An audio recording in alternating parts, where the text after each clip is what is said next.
کیا نامحرم عورت کو دیکھنا گناہ کبیرہ ہے؟ جی ہاں، عورت کو یا نامحرم کو دیکھنا یہ گناہ کبیرہ تو نہیں ہے، لیکن اگر یہ کہ بار بار دیکھتا ہے تو جو چھوٹا گناہ ہوتا ہے بار بار دیکھنے کی وجہ سے وہ گناہ کبیرہ بن جاتا ہے۔ حدیث میں ہے کہ اگر پہلی نظر نامحرم اجنبی عورت پر بغیر ارادے کے بغیر قصد کے پڑ جائے تو نگاہ فوراً نیچی کر لے تو اس میں گناہ نہیں ہے، اور اگر نظر پڑی اور دیکھتے رہ گئے ٹک ٹکی باندھ کر کے تو اب یہ کہ آپ قصد اور ارادے سے آپ دیکھ رہے ہیں تو آپ کو یہ دیکھنا سمجھ لیجیے یہ گناہ ہے، نہیں دیکھنا چاہیے۔ یہ آنکھ ایک ایسی نعمت ہے کہ آپ صلی اللہ علیہ وسلم نے فرمایا کہ اگر آنکھ کو صحیح استعمال کیا جائے تو اس آنکھ کو دیکھنے میں بھی ثواب ہے۔ جیسے مثلا یہ ہے کہ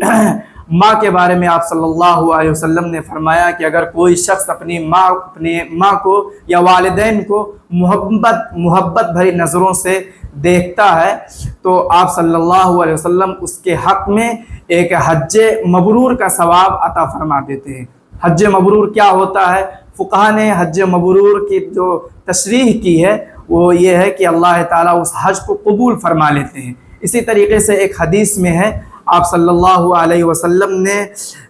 ارشاد فرمایا کہ اگر آنکھ کو صحیح جگہ پہ استعمال کرے، مثلا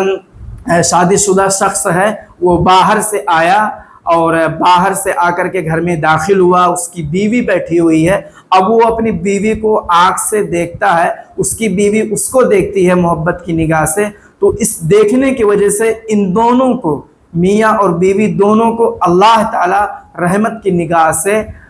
اور شفقت کی نگاہ سے اللہ تعالیٰ دیکھتے ہیں۔ یہ کیوں ہے؟ شوہر بھی بیوی کو دیکھ رہا اپنے فائدے اور لذت کے لیے، اور بیوی بھی اپنے شوہر کو دیکھ رہی ہے فائدے اور لذت کے لیے، لیکن چونکہ آنکھ کا صحیح استعمال دونوں نے کیا ہے، صحیح استعمال کرنے کی وجہ سے اللہ تعالیٰ ان دونوں کو رحمت کی نگاہ سے دیکھتے ہیں۔ لہٰذا آنکھ ایک اللہ کی نعمت ہے اور اللہ کی امانت ہے، اگر اس کو صحیح جگہ میں استعمال کیا جائے تو اس پر ثواب بھی ہے اور اللہ تعالیٰ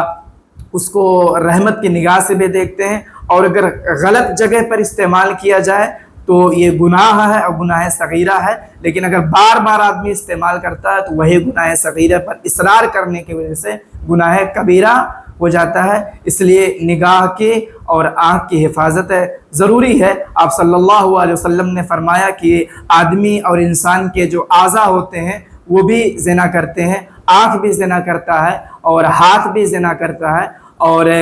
کیا پیر بھی زنا کرتا ہے۔ آنکھ کا زنا دیکھنا ہے اور ہاتھ کا زنا پکڑنا ہے اور پیر کا زنا اس کے طرف جانا ہے، اس لیے احتیاط کرنا چاہیے۔ جتنے بھی ہمارے اعضاء ہیں یہ سب اللہ تعالیٰ کی امانت ہے اور اللہ تعالیٰ کی نعمت ہے۔ اللہ کی اس نعمت کو، اللہ کی اس امانت کو اگر ہم صحیح جگہ پہ استعمال کریں گے تو اس کا دینی اور دنیاوی دونوں اعتبار سے انشاءاللہ فائدہ ہوگا۔